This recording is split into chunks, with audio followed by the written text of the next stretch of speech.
দাজ্জাল আসবে, কিয়ামত হয়ে যাবে, 2025 সালেই হবে, এগুলো বলে কাজকর্ম সব বন্ধ করে দিচ্ছে। এরকম ডাকাইত আছে না নাই? দাজ্জাল আসবে দেখি তো আপনাকে বিজনেস করে এমন টাকা কামাইতে হবে যাতে করে দাজ্জাল আসলে আমি আমার অর্থ দিয়ে মুজাহিদিন ভাইদেরকে সহায়তা করতে পারি। দাজ্জাল আসবে তো আপনার প্রবলেম কি? আপনার বডি বিল্ডিং করতে হবে, আপনার ফ্যামিলিকে তারবিয়া দিতে হবে, আপনার সোসাইটিকে সমৃদ্ধ করতে হবে, আপনাকে সভ্যতার কারিগর হইতে হবে। আপনার সব কাজ আপনি আরো বাড়াই দিবেন দাজ্জালের প্রশ্ন আসলে। এখন দাজ্জাল আসবে, 25 সালেই আসবে, 26 সালেই কিয়ামত হবে। কি হবে ক্যারিয়ার দিয়ে? আর কি হবে ব্যবসা করে? এরকম আছে না নাই? এরকম করা যাবে?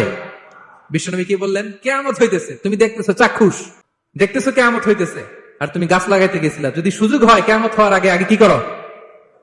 গাছ লাগাও। সুবহানাল্লাহ পড়বেন না?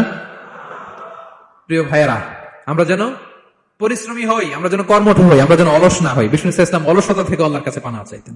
আল্লাহ আমাদেরকে বোঝার তৌফিক দান করুক। আমরা পড়ি আমিন।